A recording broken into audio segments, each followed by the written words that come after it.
युक्तीमुळं सागराच्या तळाला गेलेली देव संपत्ती बाहेर काढायची होती. मग असं असताना सहाय्य दानवांचा आपण घेतलं. मग त्या अमृताच्या वाटप करण्यावेळी हा भेदाभेद का सागरातून 14 रत्न आली. हा काही नवानं पाडा गिरवायला नको, पण तुम्हाला म्हणून सांगतो मी, कारण त्यातून मदिरा बाहेर आली. ती मदिरा मात्र असुरांना स्वीकारली.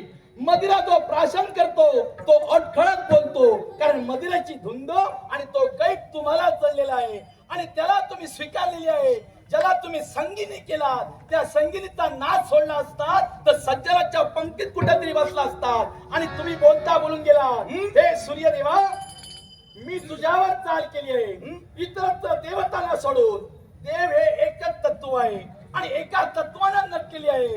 रूपही अनेक आहे, पण तुमच्या नेत्रात अंधकार आहेत. तेव्हा स्वच्छंदी प्रतिमा देवताची ओळखण्यासाठी तेवढे गुण अंगी असावे लागतात. ते आधी ओळखा, नंतर देवतांशिवाय हे आदित्य, काय ते आम्हाला पण समजावणीच्या बोधाला सांगतो आहोत, पण त्यावेळी त्या नारायणाला हे करायला हवं होतं. त्या सागर मंथनातून 5 प्रकारची केवळ अमृत बाहेर पडली, पण दानवाला द्यावं ते मदिरामृत आणि देवताला द्यावं ते तृप्तामृत नकोय. ते तृप्तामृत आम्हाला हवंय. नारायणाला तुम्ही दुसरा देऊ नका, कारण सूर्य नारायण अधिक नावात भर पडली गेली. कारण असुराचा शेवट केला आणि त्या शिराचं धारण देहावर केल्यामुळं जेणेकरून आदित्य ही संज्ञा तुम्ही मला म्हणतात. आदित्य असा झालं नाही. कश्यप अदिती नंदन पहिला पुत्र माझ्या तेजोनिधी पासून, माझ्या सूर्यकिरणापासून ते बाण निघाले, ते असुर मारले गेले. नियम वाटून दिला होता, देव संकल्पी अदितीला होईल, त्यातून पहिला पुत्र जन्माला येईल, तो असुरांचा शेवट करील. जन्मता दैदीप्त गोळा हा तेजोनिधी माझा निघाला आणि त्यातूनच तुमच्या असुर कुलाचा शेवट तेव्हा मी केला. पण तुमच्या मातेला विनंती केली म्हणून युद्धाचा भेद आम्ही रद्द केला. पण तुम्ही आदित्य म्हणतात. हा आदित्य एकटा नव्हे, हा आदित्य 12 नावानं नटलेला आहे. आणि ऐकायचं सतला ऐका. अर्यमान, अंशुमान, त्वष्टा, धानु, पर्जन्य, पूषण, भग, मित्र, वरुण, वैवस्वत, विष्णू अशा रूपानं हा आदित्य नटलेला आहे. प्रकाशमान होणारा हा आदित्य, हे लक्षात ठेवा. जिथं अंधकार आहे तिथं असुरांचं साम्राज्य. प्रबळ करणारा तो अंधकार विश्वाच्या कानाकोपऱ्यात मला पसरवायचा आहे. आणि म्हणून माझे तुम्हाला केवळ चेतावणीचे शब्द आहे. कोणते? विश्वाच्या ठिकाणी आपल्या किरणाने आपण केवळ प्रकाशमान विश्व घडवितात आणि तो प्रकाश, ती किरण हटकून घेण्यासाठी, स्वतःच साम्राज्य त्रिभुवनाच्या ठिकाणी पसरविण्यासाठी हा दानव आहे. तुम्ही नेमके माझा प्रकाश बंद करण्यासाठी आलात की तुमचं साम्राज्य प्रस्थापित करण्यासाठी आला? साम्राज्य प्रस्थापित करण्यासाठी आला तर तुमची वेळ चुकलेली आहे. आणि माझ्या प्रकाशाच्या बाबतीत तुम्ही जर बोलत असाल तुमचा निवड हा गैरसमज आहे. कारण माझा प्रकाश हरविण्यासाठी राजेश्वर राजा प्रियवद एकदा सिद्ध झाला होता. एका बाजूनं अंधार, दुसऱ्या बाजूने प्रकाश.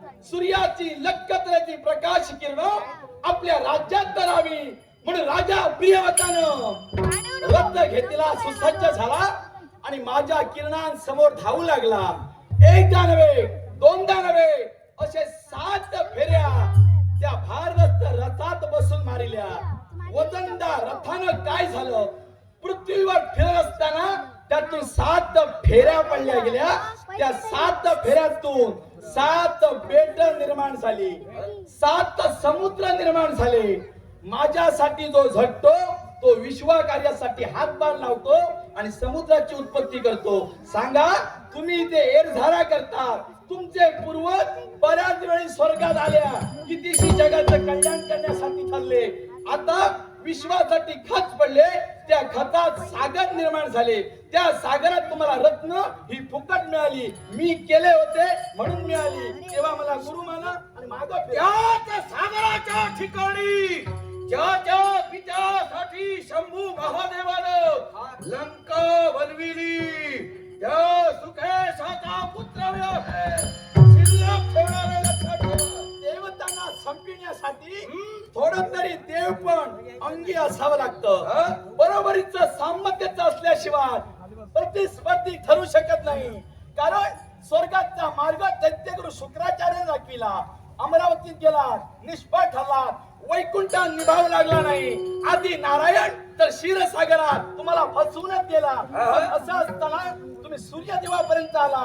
ही माझी किरण अजून मी तेजस्वी करू नये, तुम्हाला जाळून भस्म करू नये वाटत असेल, तुमचा मार्ग मोकळा आहे. तुमचा ताप सहन करत पावला पावलानं इथपर्यंत मी आलोय. माघारी जाण्यासाठी नव्हे, जो मी इथं आलो निश्चयाची गाठ आणि आपतेष्टांची साथ माझ्या समोर आहे. माघारी जाणार नाही. आप्तइष्ट हा. त्यांची साथ तर तुम्हाला येईल आणि हे स्वर्ग साम्राज्य तुम्ही मिळविणार. असुराज सत्य, शौच, दया, शांती, त्याग, संतोष, आर्जव, शम, दम, तप, साम्य, शितिक्षा, उपरती, श्रुतम, ज्ञानम, विरक्ती, ऐश्वर्यम, शौर्य, तेज, बल, कृती, माधर्वम, प्रागल्भम, प्रशय, शीलम, सह, ओज, बलम, भगा, आस्तिक, कीर्ती, मान, अनांकुटी, तथाचलम, सनातनम अस्तित्व. हे अस्तित्व मी घेऊन फिरतोय, हे तुम्ही एका क्षणात संपविणार. या विश्वाच्या ठिकाणी महत्वाकांक्षा असली, निश्चय ठाम असलं, असाध्य तेही साध्य करता येतं. पण समोर अपयश आहे म्हणून मनाचा खच्चीकरण करून माघारी जाण्यात मुद्दा नसतो. तुम्ही आता असं करा, माझ्याजवळ मुद्दे खोडण्यासाठी पुष्कळ आहे. सहस्त्र किरणाने मी नटलेलो आहे. दैत्य गुरूंचे जाऊन पाय धरा आणि त्यांना सांगा, या सूर्याबरोबर बोलण्यासाठी बरेचसे मुद्दे माझ्या पदरात द्या आणि माझ्या समोर या. न पेक्षा तुमचा सेवा करण्यासाठी काही नसेल. या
सूर्योदय विधाने निघाला तो तुमचा शेवटचा शेवट.